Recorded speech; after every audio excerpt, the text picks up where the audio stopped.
सुप्रभात बच्चों, आज हम पढ़ेंगे चिट्ठी की अनूठी दुनिया।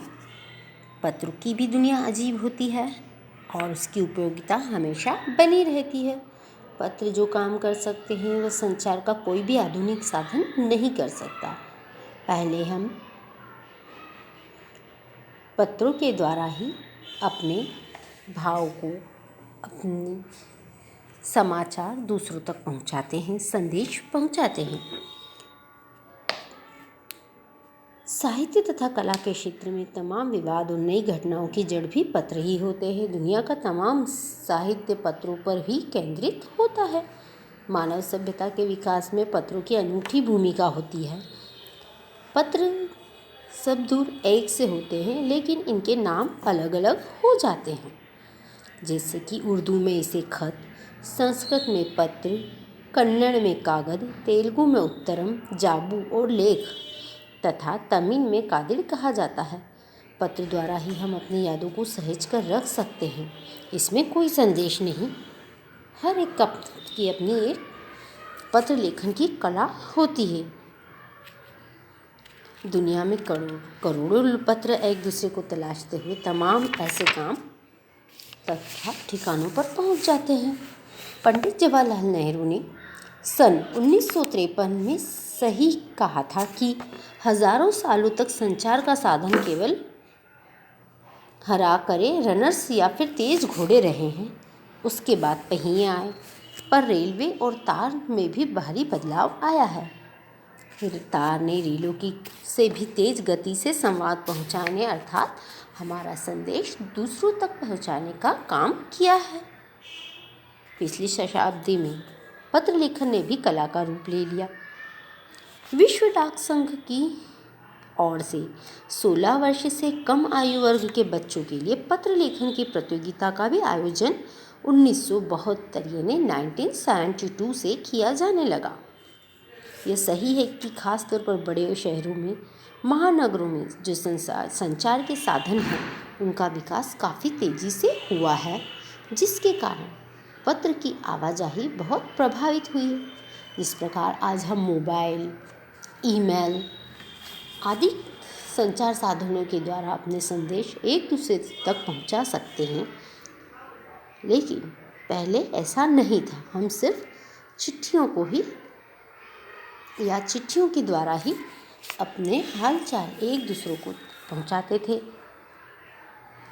आज देश में ऐसे लोगों की कमी नहीं है जो अपने पुरखों की चिट्ठियों को संभाल कर अपने पास रखे हुए हैं, जिनमें बड़े बड़े लेखक, पत्रकार, उद्यमी, कवि, सन्यासी, किसान, इन सब के पत्र रखे हैं। बड़ी बड़ी रचनाएं जो हम पत्र पत्रिकाओं में पढ़ते हैं वो भी आप अनुसंधान का विषय है। अगर आज जैसे संचार साधन होते तो पंडित नेहरू ने अपनी पुत्री इंदिरा गांधी को फ़ोन करते, तब एक पिता के द्वारा अपनी पुत्री को पत्र नहीं लिखा जाता, जो कि देश के करोड़ों लोगों को प्रेरणा देता है। पत्र को तो आप सहेज कर रख लेते हैं, लेकिन एसएमएस या मोबाइल के द्वारा भेजे गए संदेश को हम सहेज कर नहीं रख सकते या हम जिन्हें जल्दी भूल जाते हैं। इस प्रकार हम कर सकते हैं कि पत्र हमारी धरोहर है जिसे हम संभाल कर रख सकते हैं। महात्मा गांधी ने भी इसी प्रकार पत्र लेखन की कला को आगे रखा। दुनिया में तमाम संग्रहालय जानी मस्तियों संग्रहालयों में अर्थात संग्रहालय में सभी महान हस्ती यानी उनके पत्रों को संभाल कर रखा गया है। समाज को, देश को, काल को समझने का सबसे अच्छी तरीका पत्र ही है। महात्मा गांधी के पास दुनिया भर से तमाम पत्र आते थे, लेकिन केवल महात्मा गांधी इंडिया लिख के आते थे, जिससे वे जहाँ भी रहते उनके पास पहुँच जाते थे। आज़ादी के आंदोलन में भी कई दिग्गजों हस्तियों ने भाग लिया था। वे भी एक दूसरे को पत्र के द्वारा ही संदेश पहुँचाते थे। वास्तव में पत्र किसी दस्तावेज से कम नहीं होते। पंत के 200 पत्र, बच्चन के नाम और निराला के पत्र हमको लिखियो है। कहाँ तहाँ पत्रों के आईने में दरमियान सरस्वती समेत कई पुस्तकें आपको मिल जाएगी। कहा जाता है कि प्रेमचंद्र खास तौर पर नए लेखकों के बहुत प्रेरक जवाब देते थे, वो भी पत्रों के द्वारा। गांधी जी के लिखे गए रविंद्रनाथ टैगोर के लिए पत्र भी बहुत ही प्रेरणादायक है। महात्मा गांधी और कवि के नाम से गांधी और रविंद्र टैगोर के बीच सन 1951 से 1941 तक पत्र व्यवहार के द्वारा ही बातचीत हुई, जो कि जिसका एक संग्रह प्रकाशित हुआ। पत्र व्यवहार की परंपरा भारत में बहुत पुरानी है, पर इसका असली विकास आज़ादी के बाद ही हुआ है। तमाम सरकारी विभागों की तुलना में सबसे ज़्यादा गुडविल डाक विभाग को है। इसकी एक खास वजह यह है कि यह लोगों को जोड़ने का काम करता है, घर घर तक पहुंचाता है। आज भी पहाड़ों, समुद्र तट पर रहने वाले मछुआरे हों या रेगिस्तान में रहने वाले लोग खत का बेसब्री से इंतज़ार करते नहीं। एक दो नहीं, करोड़ों लोग खतों और अन्य सेवाओं के लिए भारतीय डाक